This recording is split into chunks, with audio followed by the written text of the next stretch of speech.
کون سی اچھی عورتوں کا اور کون سی بری عورتوں کا ذکر کیا گیا ہے۔ یہ ہماری بھی دعا ہونی چاہیے کہ ہمیں ظالم لوگوں سے نجات بخش۔ اور پھر رسول اللہ صلی اللہ علیہ وسلم کی ایک حدیث بھی ہے کہ دنیا کی جو بہترین عورت ہے وہ یہ غیب کی خبریں ہیں کہ ہم خفیہ طور پر تمہیں بتاتے ہیں۔ تو ناظرین اب ہم یہ دیکھتے ہیں کہ اللہ تعالیٰ نے کون کون سی بری عورتیں جو ہیں ان کا جو ذکر کیا ہے۔ ابو لہب کو اللہ تعالیٰ بد دعا دے رہا ہے۔ اعوذ باللہ من الشیطان الرجیم، بسم اللہ الرحمن الرحیم۔ السلام علیکم ناظرین، آج اللہ والے لوگ پوڈ کاسٹ سے آپ کے لیے ایک نیا موضوع لے کے حاضر خدمت ہوں۔ یہ موضوع جو ہے وہ ایسا ہے کہ جو آپ کی دلچسپی کے لیے جو ہے وہ بہت زبردست رہے گا، اور یہ خاص طور پہ جو ہماری عورتیں ہیں اور ہماری مسلمان ہماری بہنیں ہیں اور مائیں ہیں اور بیٹیاں ہیں، ان سب کے لیے یہ ایک بڑا جو ہے وہ ایک رائے مشل ہوگا، اور ان کو اگر آپ فالو کریں گے اور پڑھیں گی تو یہ آپ کے لیے ایک نئی راہ نکالے گا، اور آپ کو ایک ہمت اور حوصلہ کے لیے یہ جو چیزیں میں آپ کو بتانے جا رہا ہوں یہ وہ بہت زیادہ آپ کے لیے جو ہے وہ قابل عمل رہیں گی۔ تو آج کا جو موضوع ہے وہ ناظرین یہ ہے کہ قرآن پاک میں کون سی اچھی عورتوں کا اور کون سی بری عورتوں کا ذکر کیا گیا ہے۔ یہ موضوع آپ کو بہت کم لوگوں نے بتایا ہوگا، تو میں آپ کو بتانے جا رہا ہوں کہ قرآن پاک میں صرف دو عورتیں ایسی جن کا نام لے کے ذکر کیا گیا، اور باقی تقریباً 6 کے قریب یہ ایسی عورتیں ہیں جن کا ذکر کہیں نہ کہیں اشاروں سے قرآن پاک میں ملتا ہے، اور باقی 4 ایسی عورتیں ہیں جن کا جو ذکر ہے وہ بری عورتوں کے طور پہ قرآن پاک میں ملتا ہے۔ تو آئیے شروع کرتے ہیں۔ اس میں سب سے پہلے جو اس میں جو بہترین عورت ہے جس کا اللہ تعالیٰ نے ذکر کیا اور تعریف کی ہے وہ بی بی مریم علیہ السلام ہے، اور ان کا ذکر اللہ تعالیٰ نے بہت ساری آیتوں میں کیا ہے۔ سورۃ مریم بھی ہے ان کے نام پہ۔ بسم اللہ الرحمن الرحیم، کافہا یا عین صاد، ذکر رحمت ربک عبدہ زکریا۔ لیکن میں جو آیت پیش کرنے جا رہا ہوں وہ ہے سورت آل عمران کی آیت 42۔ سورت آل عمران کی آیت 42 کا میں ترجمہ پڑھتا ہوں، اور یہ 42 سے لے کے 45 تک ہے، اور یہ ہم نے یہ دیکھنا ہے کہ اللہ تعالیٰ اس میں بی بی مریم کے بارے میں کیا فرما رہے ہیں۔ تو میں شروع کرتا ہوں۔ اور جب فرشتوں نے کہا اے مریم، یعنی بی بی مریم کے نام کی صورت بھی ہے اور یہاں بھی نام لیا گیا ہے، اور جب فرشتوں نے کہا اے مریم، یہ سورت آل عمران کی آیت 42 پڑھ رہا ہوں۔ اور جب فرشتوں نے کہا اے مریم، بے شک اللہ نے تجھے چن لیا اور خوب ستھرا کیا، یعنی پاک کیا، اور آج سارے جہاں کی عورتوں سے تجھے پسند کیا۔ اے مریم، اپنے رب کے حضور ادب سے کھڑی ہو اور اس کے لیے سجدہ کر، اور رکوع والوں کے ساتھ رکوع کر۔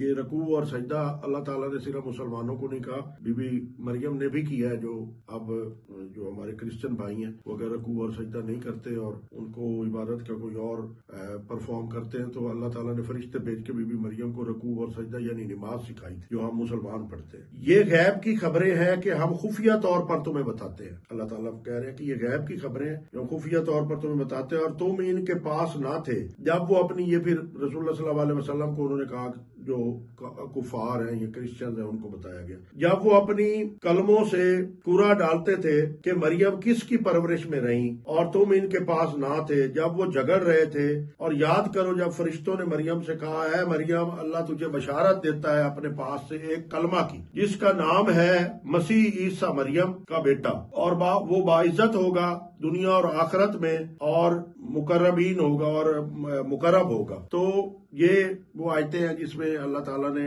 بی بی مریم علیہ السلام کو بیٹے کی بشارت دی، اور جو ہے انہیں بتایا اور انہیں نماز کا طریقہ سکھایا۔ تو سب سے پہلی جو اللہ تعالیٰ کو سب سے زیادہ جو پسند ہے وہ بی بی مریم علیہ السلام ہے۔ اور دوسری ہے حضرت آسیہ، یہ فرعون کی بیوی تھی اور انہوں نے دعا کی تھی، اور یہ ان کا ذکر جو ہے وہ سورت تحریم کی آیت 11 اور 12 میں ہے۔ تو میں یہ پڑھ دیتا ہوں۔ اور اللہ مسلمانوں کی مثال بیان فرماتا ہے، فرعون کی بیوی، یعنی ادھر آسیہ کا نام نہیں لیا گیا، فرعون کی بیوی کا صرف ذکر کیا گیا کہ فرعون کی بیوی جس نے عرض کی اے میرے رب، میرے لیے اپنے پاس جنت میں گھر بنا اور مجھے فرعون اور اس کے کام سے نجات دے اور مجھے ظالم لوگوں سے نجات بخش۔ یہ ہماری بھی دعا ہونی چاہیے کہ ہمیں ظالم لوگوں سے نجات بخش اور مجھے جو ہے وہ فرعون اور ایسے جو برے کام ہیں ان سے نجات دلا، اور مجھے ظالم لوگوں سے نجات بخش۔ اور عمران کی بیٹی مریم، پھر ادھر بی بی مریم کا بھی ذکر ہے، جس نے اپنی پارسائی کی حفاظت کی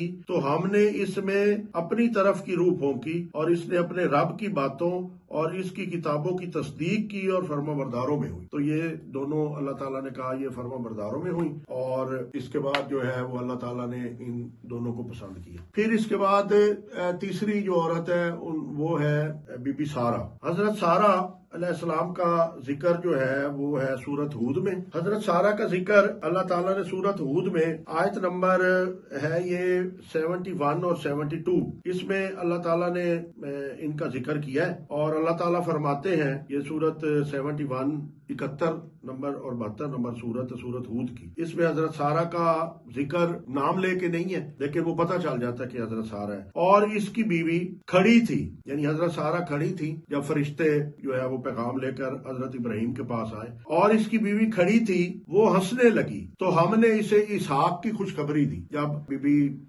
سارہ جو ہے وہ اللہ تعالیٰ نے فرشتے بھیجے اور حضرت ابراہیم کو جو خوشخبری دی، تو اللہ تعالیٰ نے نقشہ کھینچا کہ اس وقت حضرت سارہ کھڑی تھی اور وہ ہنسنے لگ گئی کہ میں تو بوڑھی ہوں اور میرا تو ہسبینڈ بھی جو ہے وہ بوڑھا ہے، تو ہمیں بچہ کیسے ہو سکتا ہے؟ تو یہ اللہ تعالیٰ نے یہاں پہ بتایا۔ اور اس کی بیوی کھڑی تھی، وہ ہنسنے لگی، تو ہم نے اسے اسحاق کی خوشخبری دی، اور اسحاق کے پیچھے یعقوب کی۔ وہ بولی، ہائے خرابی، کیا میرا بچہ ہوگا اور میں بوڑھی ہوں اور یہ ہے میرے شوہر بوڑھے؟ بے شک یہ تو اچنبے کی بات ہے۔ فرشتے بولے، کیا اللہ کے کام کا اچنبا کرتی ہو؟ اللہ کی رحمت اور اس کی برکتیں تم پر اور اس گھر والوں، بے شک وہی ہے سب خوبیوں والا، عزت والا۔ یعنی اللہ تعالیٰ نے انہیں 2 بیٹوں کی خوشخبری دی بوڑھی عمر میں۔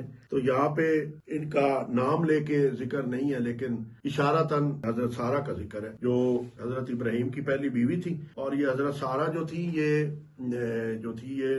نمرود کی بیٹی تھی۔ اور جب حضرت ابراہیم علیہ السلام کو آگ میں ڈالا گیا تھا تو حضرت ابراہیم جو ہے وہ نمرود کی ادھر بیٹی جو ہے وہ ان کو ماننے لگ گئی تھی، اور وہ ایمان لے آئی تھی، اور وہ پھر حضرت ابراہیم کے ساتھ وہاں سے آ گئی تھی، اور انہوں نے نکاح کر لیا تھا، اور ان میں سے اولاد نہیں ہوتی تھی، اور پھر حضرت ابراہیم علیہ السلام نے حضرت ہاجرہ سے شادی کر لی، ان میں سے حضرت اسماعیل پیدا ہوئے، اور لیکن بوڑھی عمر میں جا کے اللہ تعالیٰ نے حضرت ابراہیم کو اسحاق اور یعقوب کی بھی جو ہے وہ دے دی بشارت۔ تو یہ بی بی سارہ کا ذکر ہے قرآن پاک میں۔ اس کے بعد بی بی ہاجرہ کا ذکر ہے سورت بقرہ کی آیت 158 میں، اور یہ جو سورت بقرہ کی 158 آیت ہے، اس میں بھی حضرت ہاجرہ کا ڈائریکٹ نام لے کے ذکر نہیں ہے، نام لے کے صرف بی بی مریم کا ذکر ہے قرآن پاک میں، اور نام لے کے ذکر نہیں ہے، لیکن اللہ تعالیٰ نے جو عمل انہوں نے کیا اس کو جو سنت بنایا تو اس سے ان کا ذکر آتا ہے۔ تو اللہ تعالیٰ آیت 58 میں سورت بقرہ کی اس میں فرماتے ہیں، بے شک صفا اور بھروا اللہ کی نشانیوں میں سے ہے، تو جو اس گھر کا حج یا عمرہ کرے اس پر کچھ گناہ نہیں کہ ان دونوں کے پھیرے کرے۔ یہ پھیرے بی بی ہاجرہ نے کیے تھے جب پانی جو ہے وہ بچہ مانگ رہا تھا حضرت اسماعیل، تو انہوں نے اس وقت کیے تھے، تو یہ اس میں انڈائریکٹ جو ہے وہ بی بی ہاجرہ کا ذکر ہے۔ اور جو کوئی بھلی بات اپنی طرف سے کرے تو اللہ نیکی کا صلہ دینے والا ہے۔ تو یہ اس طرح سے بی بی ہاجرہ کا اس میں ذکر ہے۔ پھر ناظرین اس میں ایک ذکر ہے حضرت خدیجہ کا۔ حضرت خدیجہ علیہ السلام کا ذکر جو ہے وہ آیا ہے سورت دہا اور سورت النشر، یہ دونوں آگے پیچھے کی صورتیں ہیں، اور یہ کلوں سے پہلے آتی ہیں، چاروں کل سے پہلے۔ تو ان دونوں میں اللہ تعالیٰ نے وہ بھی اسی طرح جیسے بی بی ہاجرہ کا ذکر اندازہ لگانا پڑتا ہے کہ یہ ان کی سنت ہے، تو وہاں بھی اللہ تعالیٰ نے رسول اللہ صلی اللہ علیہ وسلم کو یہ کہا ہے کہ آپ جو ہے وہ آپ پہ بوجھ تھا، جب بی بی خدیجہ کی وفات ہوئی تو انہوں نے کہا میں نے تمہارا بوجھ اتارا، اور جب تم یتیم تھے تو میں نے تمہیں جگہ دی اور تمہیں غنا کیا۔ تو اس ٹائپ کا ان دونوں صورتوں میں جو وہ ان کا ترجمہ بنتا ہے، تو وہ یہ 2 صورتیں کہی جاتی ہیں کہ یہ حضرت خدیجہ کا ذکر ان میں ہے اور حضرت خدیجہ کو یہ ظاہر کرتی ہیں۔ اور پھر رسول اللہ صلی اللہ علیہ وسلم کی ایک حدیث بھی ہے کہ دنیا کی جو بہترین عورت ہے وہ مریم بن عمران ہے، اور اس کی جو ہے جو ہماری امت ہے مسلمانوں کی، اس کی بہترین عورت انہوں نے حضرت خدیجہ علیہ السلام کو جو ہے وہ قرار دیا ہے رسول اللہ صلی اللہ علیہ وسلم نے اپنی حدیث میں۔ پھر ناظرین یہاں اچھی عورتوں میں رسول اللہ صلی اللہ علیہ وسلم نے قرآن پاک میں ان کا ذکر بھی ایسے ہی ہے جیسے